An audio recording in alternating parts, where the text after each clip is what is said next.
Now, my guest today, I'm glad to say, is John O'Dowd, a prominent member of Sinn Féin, MLA, has been the deputy. He filled in for Martin McGuinness at one stage, weren't you? Weren't you the acting deputy first minister? Yeah, Um, during the 2011 presidential election campaign. Yeah, yeah, yeah. So you're a man of some substance and well known on all sides. What we're here to do is talk about the border poll and the idea of a border poll. Now, they were talking about this on Talkback today, I noticed. Um, Sinn Féin have named 2030 as the date for it. Is that correct? that's correct. Yeah. Yeah, Yeah. some people are claiming that's too soon. How would you defend that? That's only 5 years from now. For some people, it'll always be too soon. But we're 27 years now since the Good Friday Agreement. The conversation around constitutional change in this island has never been more prominent or topical. And it's now time to start preparing for 2030. And the onus is on the Irish government and others to do that. But for some, it'll always be too soon. Now, I think it's only right and proper that we have put a date on it. We have said to those who support the idea, those who are opposed to the idea, those who are not sure about the idea, that it's time to start focusing in on this because no matter where you go, the conversation is there. And despite the attempts by some to avoid the conversation is taking place. Um, what needs to happen before 2030? What vital things do you see need to be done in preparation? Well, we have called on the Irish government to appoint a minister within the Taoiseach's office in relation to reunification and start preparing for reunification. But also, I think there's notice on the Dublin government to establish a citizens' assembly where the many conversations that are going on can take place in a structured way, and all those with any view in relation to Irish unity can come together and debate it, discuss it, and kick around the issues that need to be discussed. Because look, Sinn Féin has a view on what a new Ireland will look like. Others have a new views on what a new Ireland will look like, and we need to come together and plan for that constitutional change, which is hugely significant for any society, and particularly a society such as ours and the history of this island. But we can plan for it. We can include the voices need to be in that, but it needs to be done in a way. And the Dublin government is ideally placed to bring that collective together and start that conversation, or sorry, should I say, maybe advance that conversation to its next level. Well, there's a difficulty there, it seems to me, in terms of the southern government and the unionists in the north. And that is that neither of the two of them, I believe, wish to have a referendum. Unionists for obvious reasons, the Irish government because they've had things the way they are for the last 100 years. And I think if you had a united Ireland, all the pieces would have to be rejigged because you suddenly have an extra 1.5 million people as part of the population. Yeah, well, certainly political unionism doesn't want a border poll. I think in terms of the broader church of unionism, there's differing views within it. And one of the privileges of my job is that I get to meet and engage with people from a very wide background of opinions and views. And the conversations you have with many of those people is very interesting and insightful. I'm not saying there's a swathe of unionism coming to me looking to talk to me about Irish unity, but there is unionism coming to me looking to talk about what's this all about, Mm-hmm. and the questions they have. But political unionism, by its very nature, is about maintaining the union with Britain, and they will do all they want or can in that regard. The Irish government, or the current Irish government, is another matter now, or should we maybe say the current Taoiseach is another case in hand.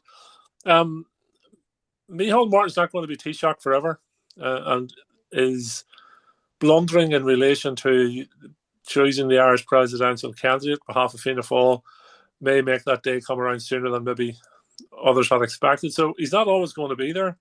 And I think when you look at others within the Fianna Fáil party and the grassroots of the Fianna Fáil party are still a Republicanly minded people. I think the next leader of Fianna Fáil is going to be a different approach from the current leader, and I think that will see a significant change in the approach to how the current Irish government or a future Irish government approaches the unity debate. Hmm. How confident are you that let's suppose that Micheál Martin has, as some people say, that he might, when he ceases to be Taoiseach, that he will resign as leader of the party. How confident are you that Fianna Fáil and Fine Gael will set up a citizens' assembly?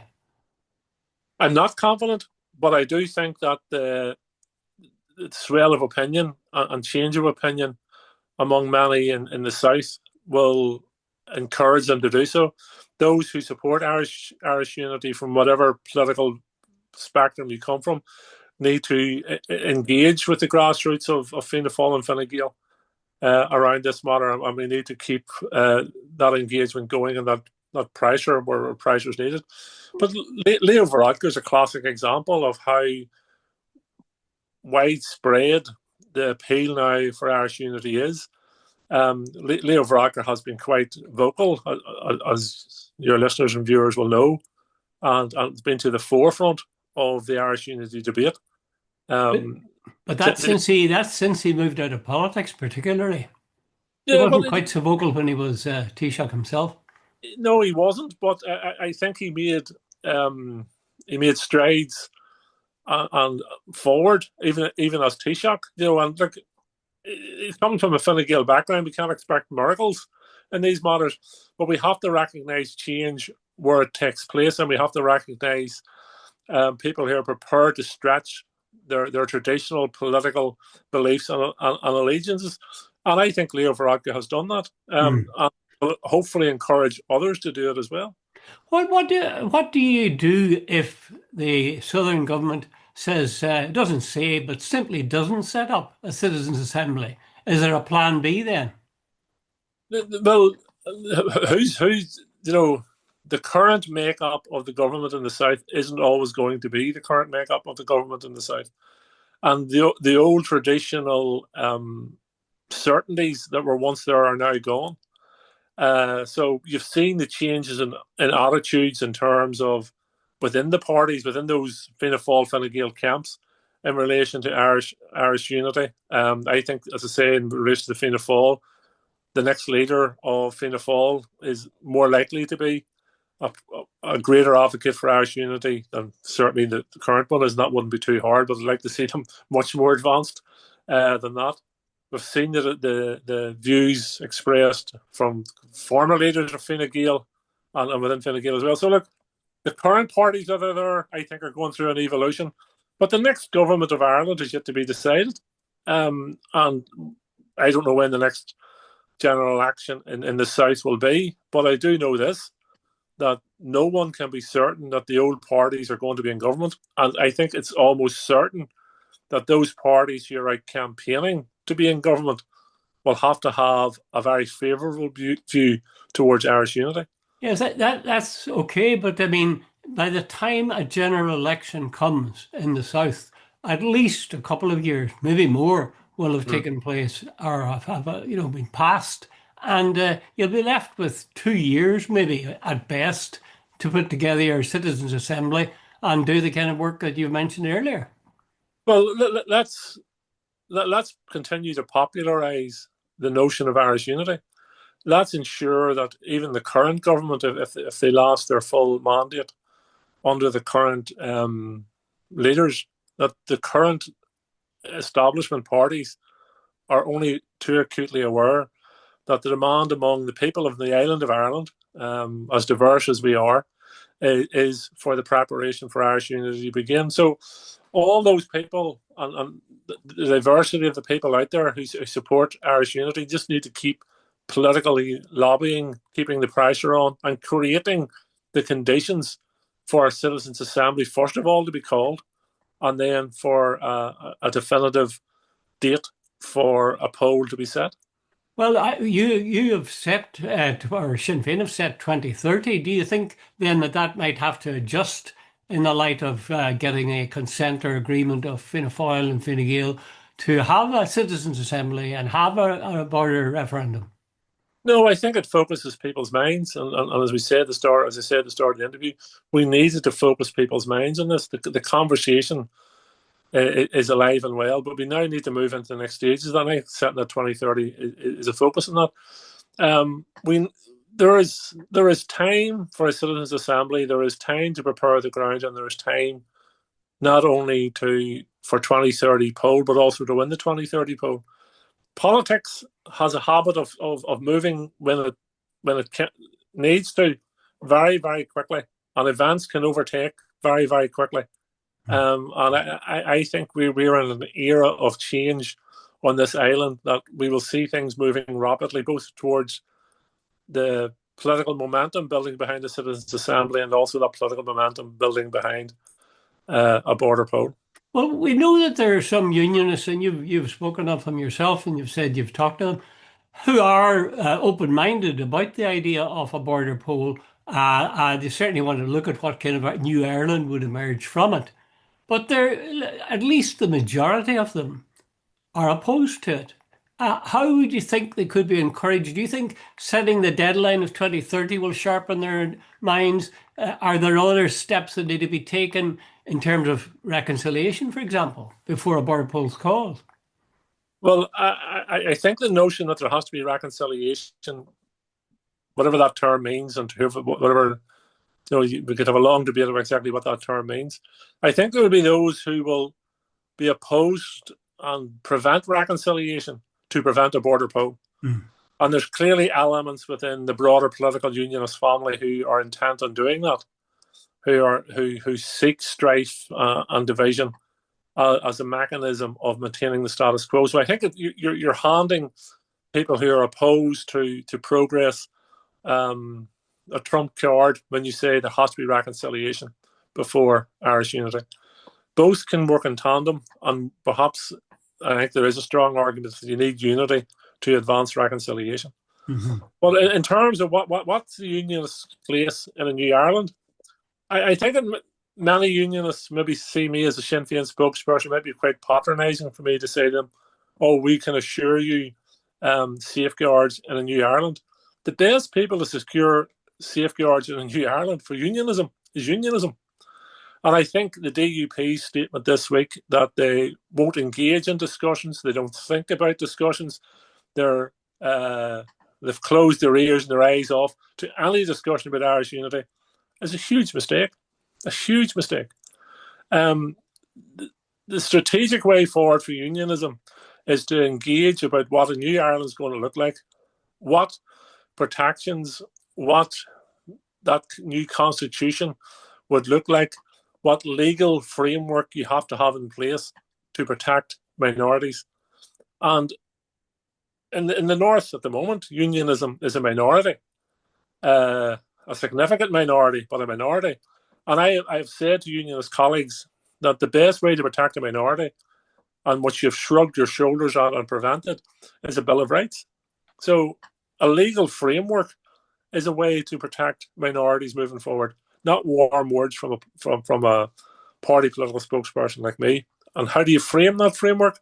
You're in the room and you shape it.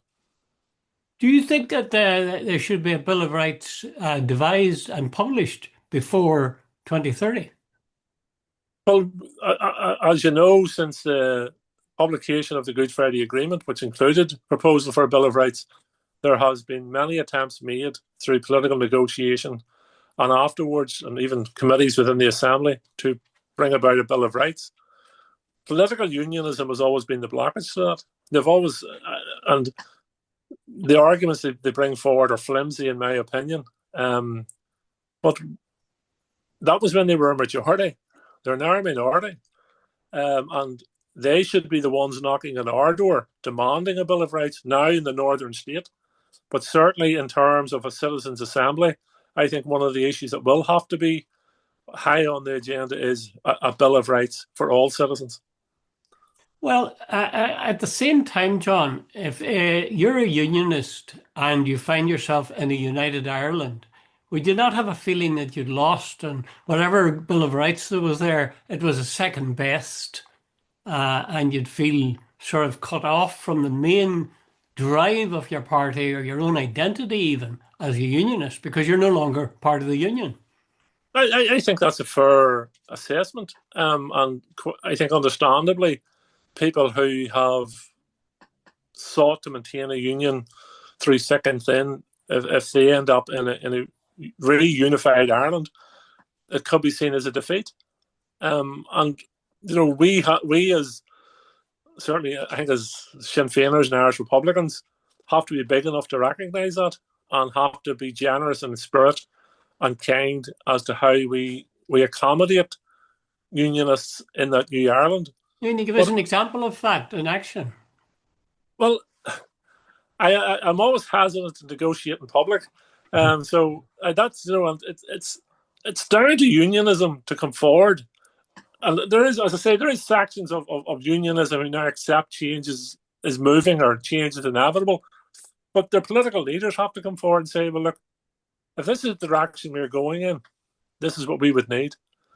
So I think generosity of spirit, if there was a principle in terms of the Citizens' Assembly and how I think we should approach the Citizens' Assembly, is generosity of spirit and recognise that there is a significant proportion of the people in our new Ireland who are feeling vulnerable, who are an allegiance and a history and an understanding of history which is different to ours, have cultures that are different to ours, and I think we can be generous in those circumstances. Do you think there should be, say, in a new doll? Do you see it as being centred in Dublin, or will you be in favour of maintaining, say, Stormont and maybe even other local assemblies in Galway or Cork or wherever, I, with yeah, the headquarters in Dublin in the Dáil? I think all those things are up for discussion, and democracy has to evolve, and democracy in terms of how accountable it is and how local it is. Um, it's something I think which is up for discussion, and we govern our way ourselves in a certain way now, which was of a time. But I'm speaking in a personal capacity. I'm up for all those discussions. Uh, you know, we can be overly precious about institutions. We can be overly precious about where institutions are located and situated, and not recognise the need of what democracy is actually about. It's about citizens deciding how they are governed, and that necessarily isn't always the case. That it's a single body in a capital city, far away from many of its citizens, and not responsive to the needs of citizens in a locality. So there's many different ways of governing a country. So again, I think once those discussions open up and move into the Citizens' Assembly, we can be imaginative. There are some who say that they think in terms of a united Ireland and everything's changed. There are others who talk about if the referendum is won by those who believe in a united Ireland, that it would need to be phased in over a period of years. What's your reaction to that? Well, you know, I suppose there'll be many different opinions on what a united Ireland will look like. And your romantic notion would be that on day one everything has changed and that utopia has been arrived at. That's not going to happen. We are still going to face many of the socioeconomic challenges that are faced now. But the key to this and the key to success of any new nation is this: we as a people, the diverse people that make up Ireland, will be the people for the first time in its over 800 years, will be the people to decide how to deal with those problems. We'll be the people who will decide how to take the opportunities that are in front of us and the challenges that are in front of us. And we as a people will make the decisions about that. So Ireland will continue to evolve when it is reunified. It'll be a Western style democracy where there will be elections every 4 to 5 years. There will be left governments, there will be right governments, there will be centrist governments. And I, as a Sinn Féiner, on many occasions will not be happy about the direction of those governments. But I will be understanding this. It's the people of Ireland who put them there, and it's the people of Ireland who can change them. We're free from outside military, political, economic interference. We're in charge of our own destiny, and we're in charge of our own destiny to do the right thing, and we're in charge of our own destiny to make mistakes. The unionist commentator Alex Kane has said at one point, he's on the record as saying that if it were to come to a border poll, that 99% of unionists would vote with their heart and not their head. And the same thing would apply to nationalists and Republicans. They'd vote with their heart rather than their head. Would you agree with that? Or no? I think there is a debate to be won or lost here. And even among the nationalist and Republican community as well, we have to be able to convince people that the significant change that we are presenting to them is for the better, and that it can and will be successful in the sense that it can be done. That you can unite this nation in a stable way, in a way which will secure its economy, will secure people's livelihoods and jobs, that you can run a health service, you can run an education service, you can look after people's pensions, and that you are able to stand among the nations of the world. And we will have to convince many nationalists of that, and we are perfectly capable of convincing, and I would say we in the broadest sense of the word, I'm not just talking about Sinn Féin, I'm talking about the broadest sense of those who will be involved in that broad-based campaign. We'll be able to convince many unionists of that as well. Do you think that there's an answer to the question, who's going to pay for this? Because that's one of the questions that unions will ask. They'll say, we're getting a 10 billion subvention now. And I know there's an argument for saying it's not really 10, it's less than that. But it is true that Britain does have a substantial input to the economy of the North. How would you answer the question of who would then fill the gap? Well, I think it's also notable that Britain takes quite a significant amount of tax take out of the North as well. Mm-hmm. So it does. So the money that comes out of here goes to the Treasury, and we get some of it back. Now, there may be an argument over is there a difference in that between 2 and 4 million, or some might say it's less, some might say it's more. But I think there's enough economic reports now to show quite convincingly that a reunified state is capable of paying for itself, and that an island of 7 to 8 million people, as it will be then, in terms of its tax take, in terms of its economic potential, and the skill sets of its citizens, will be more than capable of paying for to run a nation. So I think the old economic arguments that it's unaffordable, it can't be done, are all blown out of the water now. There's no basis anymore in any of those economic arguments. A reunified state is more than capable of being a very stable, functioning democracy, capable of running its public services through its tax take, and also, as all governments do, through its operation in international markets as well. We're also guaranteed entry back into the European Union as well. And that has to be remembered as well. Could you point to, you've said that there's enough research has been done to show that it would be economically viable and even beneficial if we had a united Ireland. If I'm a unionist, could you point me to one book or source that I should check and see that in action, or see the details laid out? I think the latest economic report came from Professor Doyle from University of Dublin. Is one of the latest pieces of research in that regard. On a number of pieces, there's enough peer-reviewed elements out there. So I think as I say, the old argument, and it's maybe not as used as often as it once was, you can't afford to leave Britain, are long gone. And when you look at the state of public services here and the challenges we face in funding those public services, and you look at the state of the economy in Britain, and the forecasts for the next 5 to 10 years are not good in terms of the economic growth in Britain, as probably as a direct result of leaving Brexit, but other elements as well. Not things aren't going to get significantly any better here, despite the best efforts of all the parties around the executive table and public sector workers. We have to be looking now for a new direction, and quite honest, I'm going to argue that new direction is Irish unity. Do you fear? Well, Gregory Campbell, as I say, was on Talkback maybe yesterday or even today, was it? I can't remember, but very recently. And he didn't use the word backlash, but he hinted at it quite strongly. He seemed to say that if you're going to start talking about a referendum, and if you're going to be talking about a border poll and about the idea of a united Ireland, that's going to destabilise the peace that we have won.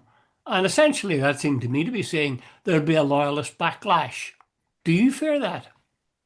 Well, was it John Smith who was the Prime Minister of Rhodesia at the time Ian Smith. Ian Smith, when democracy arrived in Rhodesia and white power was overthrown, said something along the lines, "The referee has blew the whistle. I'll have to lift up the ball and leave the pitch." Now, I don't want any loyalist or Protestant or unionist to leave the pitch, but I do think in every nation that has sought significant constitutional change, there's always those who, before that constitutional change arrives, threatens or hints at civil disorder or violence or a backlash. And we can't be complacent about any of those things. I don't think we should be complacent about them.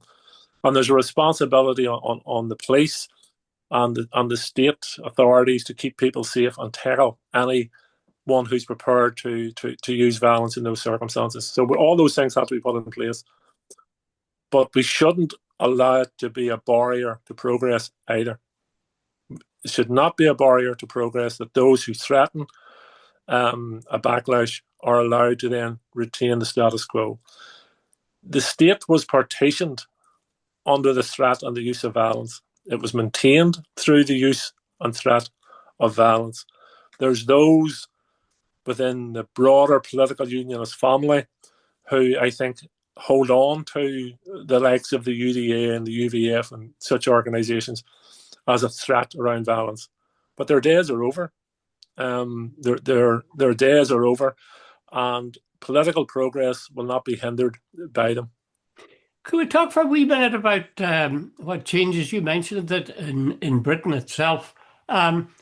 People are talking now that you need to prepare for a Prime Minister called Nigel Farage. Do you think that'll help the day of a border poll, or will it hinder it? Will he care about us, or will he, dig in his heels and form an alliance with, I don't know, the TUV? He might form an alliance with the TUV, but as sure as I'm sitting here, he will also sell the TUV down the river. There's no doubt about it. Every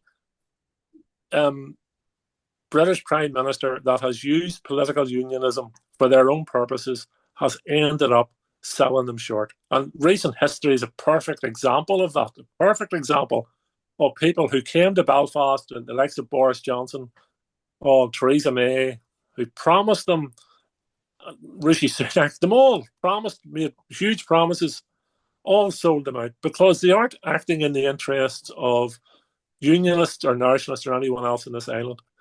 So I don't know if Nigel or Farage will come to power or not. I think his style of politics and the poison he has interjected into politics is dangerous for everyone, particularly minorities. And I've no doubt he will have a significant impact on politics if he does achieve his goal as British Prime Minister. Whether he has a positive or negative impact on Irish unity, I don't know. But I know this, that given the international community's allegiance to the Good Friday Agreement, and the protection of the Good Friday Agreement, he's not going to be able to dismantle it. He's not going to be able to undermine. Well, he may try to undermine and stall progress here, but he's dealing now with a confident, emboldened nationalist, broader nationalist alliance, and an international community that have a great allegiance to Ireland and its peace process. And Nigel Farage and nobody else is going to be allowed to mess with it. Mm. Farage, of course, was very central to Brexit, and there are people who say that that was really a boon to the notion of a united Ireland. That he claimed he would do this, and then they got Brexit, and nobody knew what it was, and we're still paying the price for it.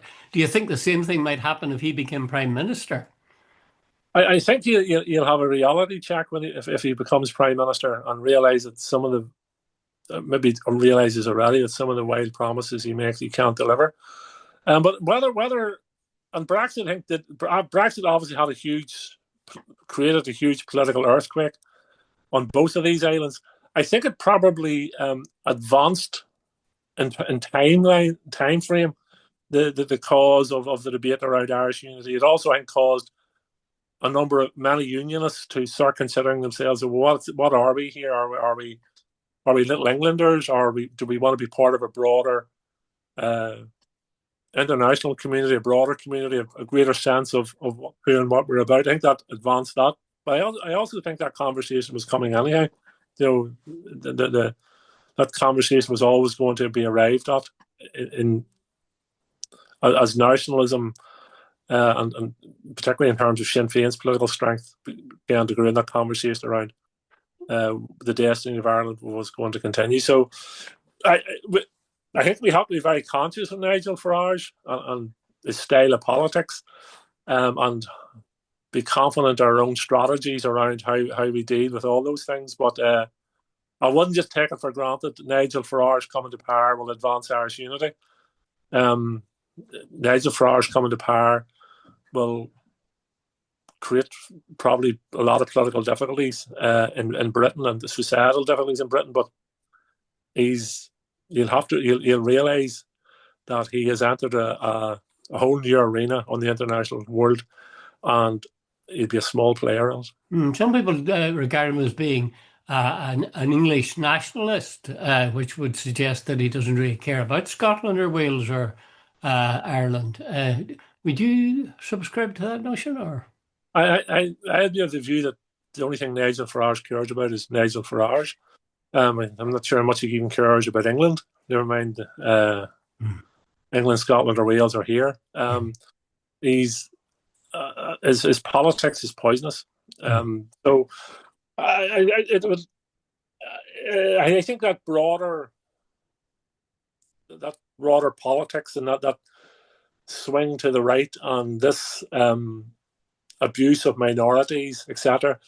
That all has its core in a lot of the Brexit politics. And if anything around that, I think it'll cause more and more people to think about, is that us? Is that how we identify? And if that's how England is swaying, and I don't think it, in fairness to the vast majority of English people, that is them either.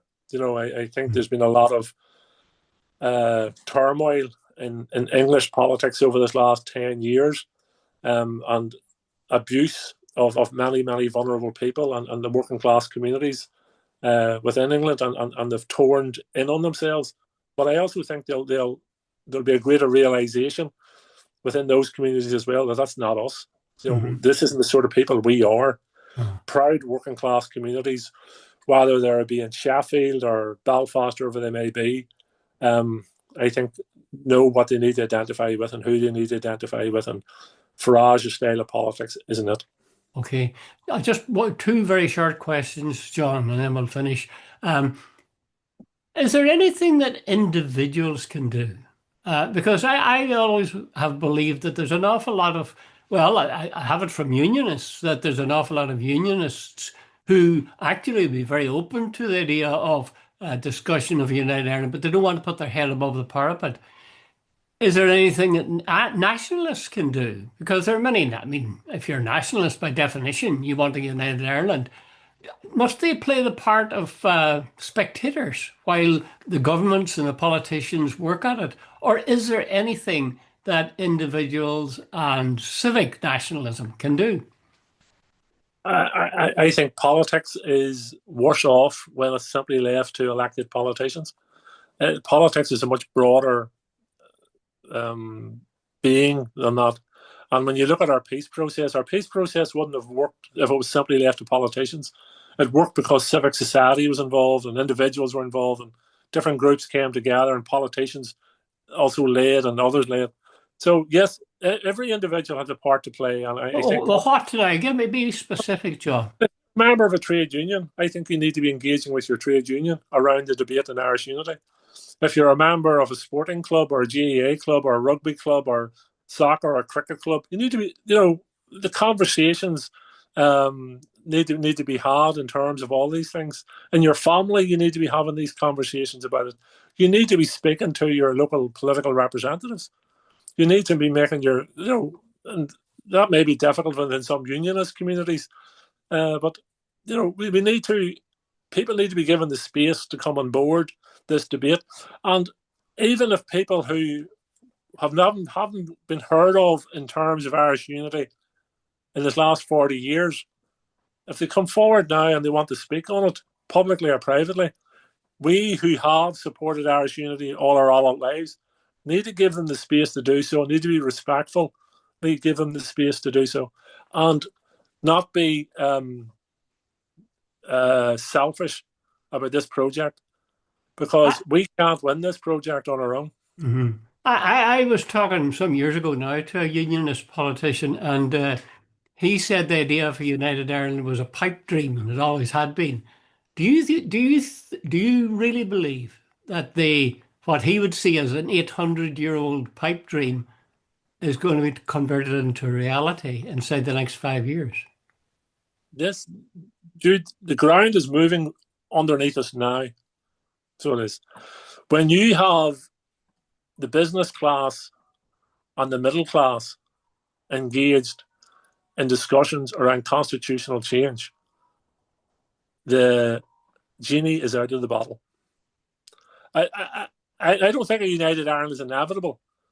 I think we have still have to keep pushing and moving forward. So I do. I think, but what we do need to do is move to the conversation of what a united Ireland is going to look like. What's it going to be?